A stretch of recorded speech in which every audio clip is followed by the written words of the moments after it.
An Ozful dream continued. First, they had to pass through a metal detector manned by a full-size security guard. I guess things would be too awkward for the little people to do this job. They would not be able to reach people with the wands, and they would have one heck of a time trying to lift and inspect bags. Both Darlin and Benson emptied their pockets in the trays to black glass trays to be inspected. This reminded Darlin of going through the airport. Thurston began to explain the high level of security. Sorry, miss. We had to install the metal detectors as some death threat have been made against your grandma over the years. Once in the elevator, Thurston gave the head nod to the elevator worker. He was much younger than Thurston. He had no hair and did not look like he enjoyed his job at all. The doors closed and the elevator started to go up. The first floors of the castle were primarily used by the corporation. In order for the elevator to go past the fourth floor, the elevator man had to enter a code and give a thumbprint. While he was doing so, Thurston explained, security had to be beefed last year after a breach of upper levels by an angry stalker of your grandma, some crazy Hollywood type. Fifth floor, the elevator dwarf said as he opened the gate to the elevator. As soon as they stepped out of the elevator, Darlin could see that this part was not decorated for the public, and that it looked more like a castle again. Follow me, your suits are in the west wing of the castle, said Thurston. Darlin put Disco down and they began to walk along a dimly lit walkway. There really was not much to this hallway besides being very long. It was made of the castle stone and was not heated. When they came to the end of the hall, Thurston said, Darlin, this is your room. It was your mother's old room, and your bag should be up any moment. If you should require anything, there's an intercom inside that you can get a hold of me on. It's beside the fireplace. Darlin was tempted to ask Thurston what the heck was up with that deep voice. Instead, when and where will I be meeting up with my grandmother? And do you know if my mom is coming here? Asked Darlin. I don't know about your mother, but Lady Haywood will be meeting you for dinner in the second floor hall for dinner. I will be back to come get you both at 5:45. Now, Benson, if you would follow me, I will show you to your quarters, Thurston replied in his deep voice. After turning the doorknob and turning around to see Thurston and Benson walking back the way they had just came, while still walking away from her. Sorry. Darlin asked, will this be a formal dinner with other guests, or will it just be me and Grandma? Thurston replied, as far as I know, it will be just the two of you, still waddling away without even turning around. Darlin watched the two walk down the hall and smiled. She thought it looked funny seeing this 6-foot-something man walking beside a dwarf that did not even reach his waist. Darlin opened the door and followed Disco inside. The room was a lot warmer than the hallway she had just left. A fire had been lit ahead of time to preheat it. This is definitely my mom's room. Gaudy and overdone, said Darlin to Disco. The room was luxurious, to say the least. It wasn't Darlin's style, but it would suffice. There was a massive canopy bed that looked like something the Queen of England would sleep on. It had rose-colored silk duvet with a busy pattern of blue and gray flowers. Above the bed was a painting of a little girl in a turn-of-the-century dress playing with a stick in the mud. It was framed in one of those gilded frames that was carved into an intricate floral pattern. Darlin looked at it thinking why anyone would pay thousands of dollars for such a hideous painting. The walls in the room were a deep burgundy with dark stained wood trim that was at least a foot tall. One side of the room was a series of bookshelves made out of the same stained wood as the trim. The ceiling looked like Michelangelo had been contracted to paint. In fact, when Darlin took a look at it from the bed instead of the doorway, she could see it was an actual reproduction of the 16th chapel. She would know she had seen it on a class trip when she was at a private school in England. When she was young and behaved well for her teachers long before she started attending boarding schools. Sorry about that. There was a marble fireplace to complete with a polar bear rug that made Darlin cringe. Darlin was never one for dead animals lying around. Even the stuffed squirrel in Miss North's class had given Darlin nightmares before. Once Darlin's bags were brought up, she went through them and started getting her room set up the way she wanted. She had all too of experience staying in new places. Ever since she was young, she and her mother would drag her all around the world. The amount of different prep schools alone made her an expert in sleeping in new places.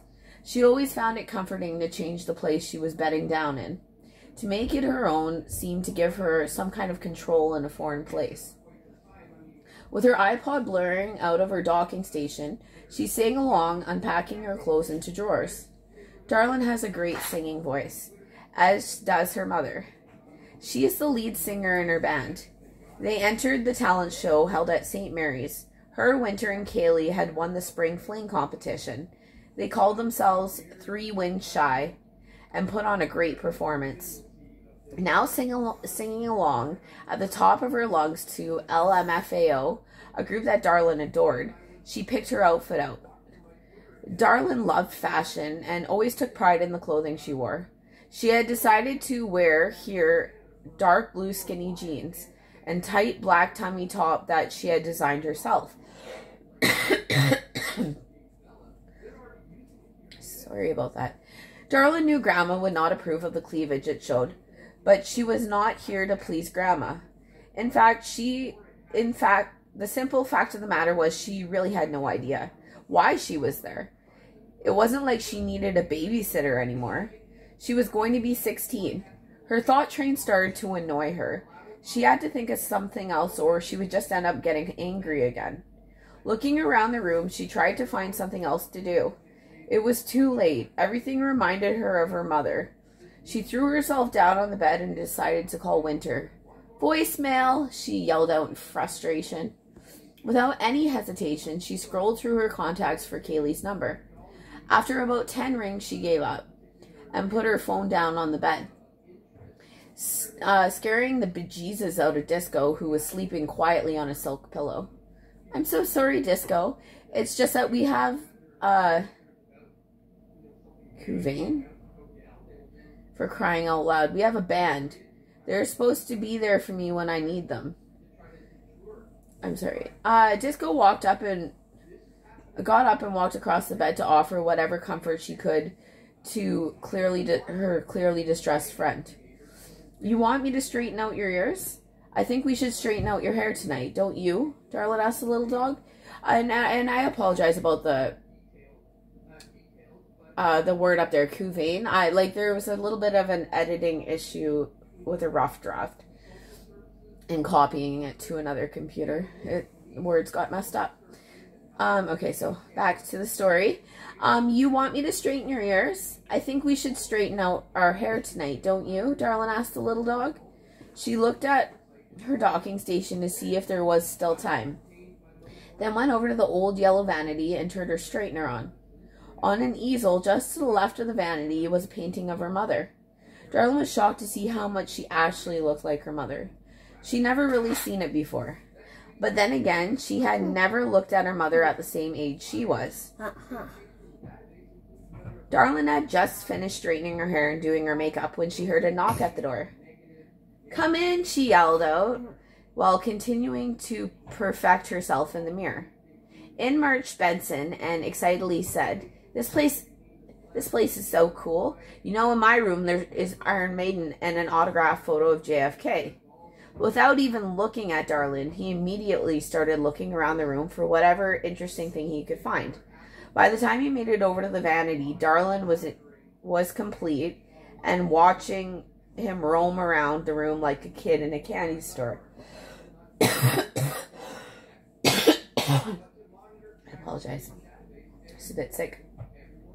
Benson, who looked very stunned, said, "Wow, that is an excellent painting of you." "That's not me, it's my mom," responded Darlin with a slight sound of pride in her voice.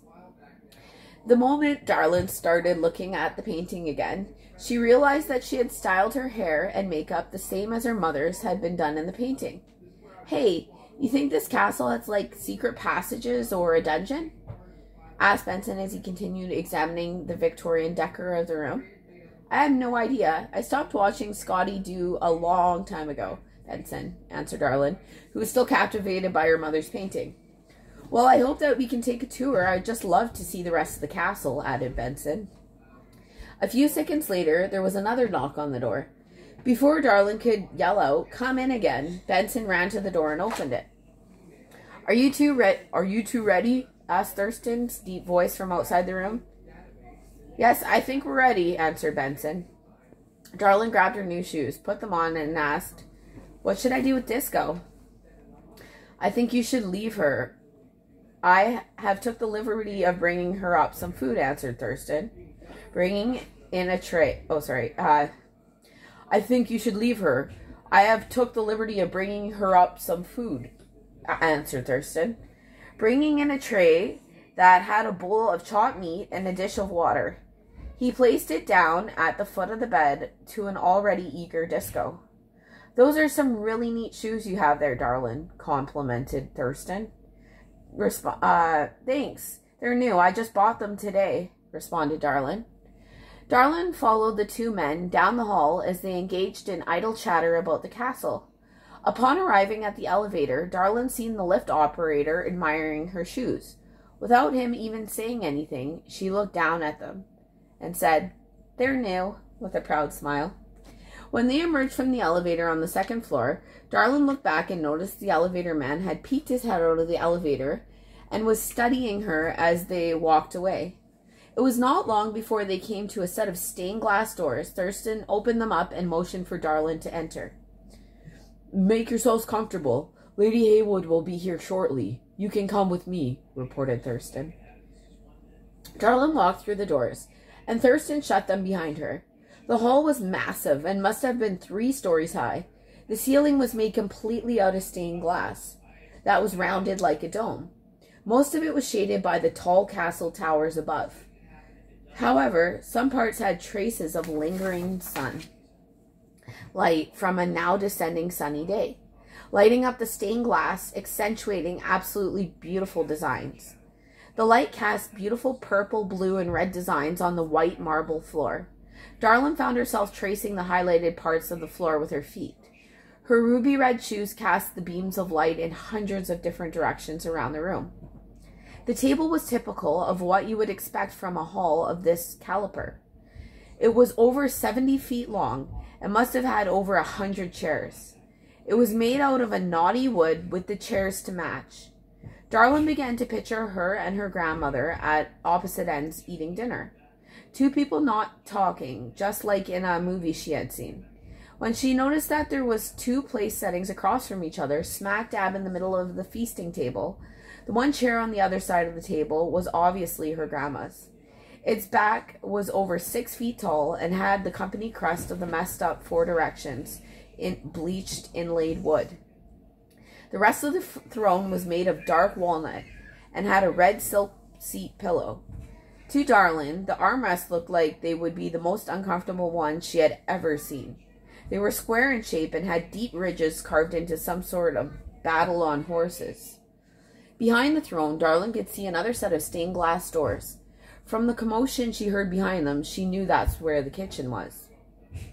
Darlin took her place at the table. The plates that were set were carved out of shale rock. She had never seen anything like it. Picking it up to see who made it, she seen it did not have a stamp. Pardon me. Admiring my china, said a voice from behind a big throne chair, which startled Darlin, causing her to drop the stone plate to its shattering death across the table and floor. With an absolute sorry and guilty-sounding voice, Darlin, "Oh no, I'm sorry, you scared me, I'll clean it up." "No need, that is why we have servants, my pretty. I see that along with your beauty, you inherited your mother's aptitude for clumsiness as well," said Greta Haywood, who was still out of sight from Darlin. Darlin stared. Well, actually, when she was cut off by her grandma's screechy voice screaming, "Lucinda, we need to clean up. Our guest has broken one of my plates." Darlin could hear the old lady huffing and puffing from the other side of the massive chair. Seconds later, she heard the doors behind the chair fly open, followed by pitter-patter of stiff shoes running in both directions all the way along the other side of the table. 20 seconds went by before they each emerged from their opposite ends of the table. Darlin watched in disbelief as the 3-foot-tall white garbage can ran towards her. She thought how cruel it was to make this little person run with such a large object. Darlin stood up, begging to collect the mess again, and said, "Really, I can get this. It's no trouble, honestly." Darlin seated his shadow across the table and sharply said, "Leave it. It's their job, unless you want me to discard them, and you can take their place as castle wench." Darlin looked up to see Grandma looking down on her as if she was a bug that needed to be squashed. "No, it's just I didn't want them to go through so much trouble on my account," pleaded Darlin, dropping the pieces of plate she had just picked up. From the other side of the table ran a chubby 3-foot-tall lady. She had blonde hair and was actually very pretty for a little person. She struggled to carry a Swiffer WestJet and another stone plate frantically towards her. Darlin stepped away from the table and watched the two workers begin to clean up the mess. Out from behind the garbage can stepped one of the smallest midgets Darlin had seen today. He looked very young and had jet black hair. Neither made eye contact with either her or her grandmother.